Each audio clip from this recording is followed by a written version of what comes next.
UPSI का notification आ चुका है।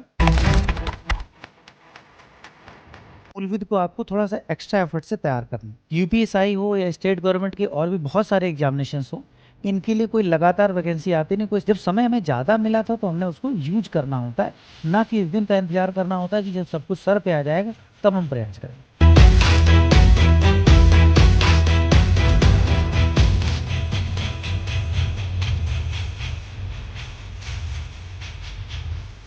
अगर आप एसएससी के लिए प्रिपरेशन कर रहे थे एक पेरेंट एग्जाम के रूप में, तो ये एग्जाम आपके लिए है। उसी मॉक टेस्ट को आप सबसे पहले मार।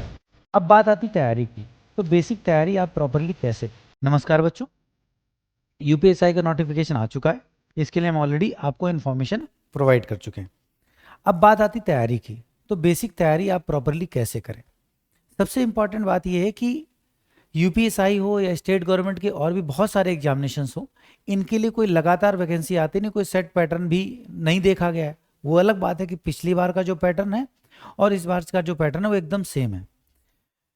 तो इसमें हम कैसे परफॉर्म करें। सबसे पहले बात, जो बच्चे सीजीएल या एसएससी के किसी भी एग्जामिनेशन की प्रिपरेशन कर रहे हैं, लगातार रेलवे की प्रिपरेशन कर रहे हैं, अगर आप ध्यान दें तो सिलेबस तो सब वही है। हिंदी और मूलविद को आपको थोड़ा सा एक्स्ट्रा एफर्ट से तैयार करना है। अगर आप एसएससी के लिए प्रिपरेशन कर रहे थे एक पेरेंट एग्जाम के रूप में, तो ये एग्जाम आपके लिए है। सेम सिलेबस है। आप जो फिजिकल पैरामीटर्स हैं वो फुलफिल करते हो, ग्रेजुएट हो चुके हों और एज उस क्राइटेरिया में आपकी हो, तो आप इस फॉर्म को भर सकते हैं। तैयारी कैसे करें। तैयारी करने का एकदम सिंपल सा सरल सा तरीका है। रेगुलर प्रिपरेशन को मेंटेन करिए। जो आप रेगुलर रिवीजन में प्रिपरेशन कर रहे थे वही आपकी तैयारी का एक तरीका है। एक नई किताब, नया कवर पेज देख करके, नया रंग देख करके, उसमें 2 सितार छपे हुए किसी एसआई को देख करके अगर आपको लगता है कि 4 दिन का वो आपको जुनून जो आ गया है अचानक, उससे आप कुछ कर पाएंगे, उस मोटिवेशन से कुछ कर पाएंगे, तो ये मुझे नहीं लगता कि बहुत लंबा वर्क करेगा। डिसिप्लिन्ड तरीके से अगर आप तैयारी कर रहे हैं तो वही काम आएगी। एक्स्ट्रा एफर्ट्स के लिए कि भाई बात हम क्या क्या एफर्ट्स एक्स्ट्रा कर सकते हैं। सबसे पहले बात, जब कोई भी वैकेंसी आती है तो हम क्या गो थ्रू करते हैं, हम ये देखते हैं कि क्या नयापन इस में इसके सिलेबस में है। सभी सब्जेक्ट को लेकर देखते हैं। तो मैथ्स और रीजनिंग तो सेम पार्ट है, हिंदी मूलविधि अलग है, एक्स्ट्रा है। वो आपको पहले ही बताया गया कि अगर आपने पहले नहीं पढ़ी तो आपको थोड़ा मेहनत करके पढ़नी पड़ेगी। मूलविधि से बहुत ज़्यादा प्रश्न नहीं आते हैं, ऐसा देखा गया है। संविधान को मेन जो है पाया जाता है, बहुत ज़्यादा क्वेश्चन है पूछे जाते हैं। तो और आप बाकी जीएस के पोर्शन को देखिए, सिलेबस में आपको नोटिफिकेशन में देखने को मिलेगा, उसको पढ़िए, कुछ पेपर्स देखिए।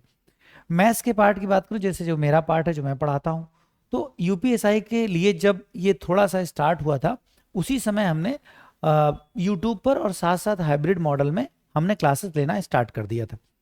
तो यूपीएसआई के आपके पास पूरी प्लेलिस्ट पड़ी हुई जिसमें अभी तक 60 क्लासेस मैं ले चुका हूँ और लगभग सिलेबस की सारी क्लासेस यहाँ रिकॉर्डेड पड़ी हुई हैं। जो बची हुई हैं वो लगातार चल रही हैं। आपका काम ये है कि आप इसको जाइए और इसमें 60 वीडियोज की क्लासेस को लगातार आप शुरुआत से फॉलो कर लीजिए। तो आपको होगा क्या कि धीरे धीरे आपको पूरा आइडिया लग जाएगा किस तरह क्वेश्चंस वहां पूछे गए। इसके अलावा आप ये भी देखेंगे कि सारे आए हुए क्वेश्चंस हमने कराए। हमने कराया इसको कैसे है कि पहले प्रीवियस ईयर क्वेश्चंस में कैसे यूपीएसआई में प्रश्न पूछे गए वो कराए हैं। उसके बाद उन्हीं टॉपिक्स की अलग एग्जामिनेशन जैसे एसएससी, रेलवे, इनसे कलेक्ट करके क्वेश्चंस की प्रैक्टिस कराई। अगर आप उसको प्रॉपर फॉलो करेंगे, टेलीग्राम पे वो सीट्स भी अवेलेबल हैं, अगर आप पीछे स्क्रॉल करके देखेंगे, उसको लगातार फॉलो करेंगे, तो आपको मैथमेटिक्स में बहुत ज़्यादा बेनिफिट मिलेगा। मेरी सलाह है कि बच्चों इस श्रृंखला को प्रॉपर फॉलो कीजिए। साथ साथ आप एक काम ये करिए कि मॉक टेस्ट देना शुरू कर दीजिए। पेपर क्योंकि ऑफलाइन मोड में रखा गया है, तो एक अच्छी सी किताब में प्रयास करिए जिसमें अच्छे से आपको मॉक टेस्ट मिल जाए। और फिर यहाँ पर स्टूडेंट के मन में एक प्रश्न आता है कि कौन सा मॉक टेस्ट पेपर लें, तो यहाँ कोई सजेशन मेरी तरफ से नहीं। सच ये कि अगर आपको डेली मॉक लगाना है तो जब तक एग्जाम होगा, क्योंकि इसकी डेट डिफाइंड नहीं है, तब तक जितने मॉक टेस्ट पेपर अवेलेबल हैं वो सब आप कर लेंगे। कुछ ऑनलाइन प्लेटफॉर्म्स भी हैं जो पेपर्स कराते हैं, आप उनको भी कर सकते हैं कि भाई ऑनलाइन प्रैक्टिस कर लेते हैं, पेपर तो ऑफलाइन हो ना, तो वो भी कर ले रहे हैं। तो ऑनलाइन ऑफलाइन दोनों तरीके से आप प्रैक्टिस करें।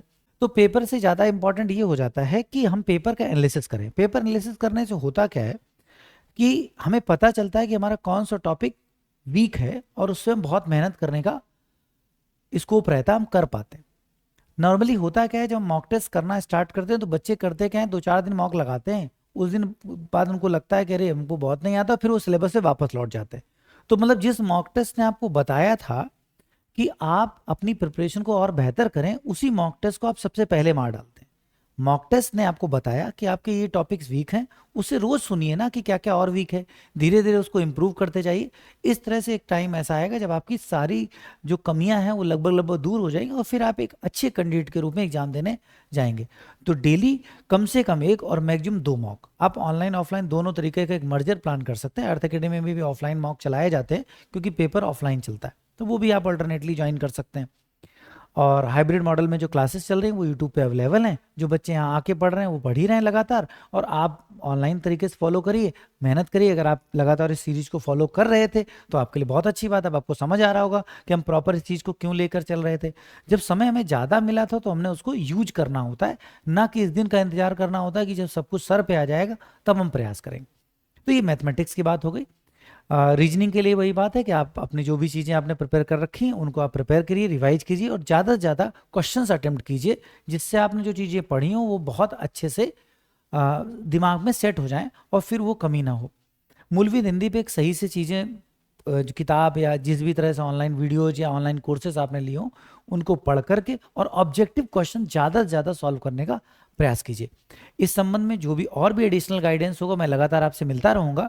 कुछ और हो तो आप कमेंट बॉक्स में बताइएगा। आपका काम यह है कि ईमानदारी से प्रिपरेशन कीजिए। बहुत अच्छी अपॉर्चुनिटी आई है, उसी सिलेबस से वही तैयारी वही मेहनत जो आप एसएससी के लिए कर रहे थे, अदर एग्जाम्स के लिए कर रहे थे, उसी प्रिपरेशन से आप इस एग्जाम को टारगेट कर सकते हैं। बहुत बहुत शुभकामनाएं। धन्यवाद।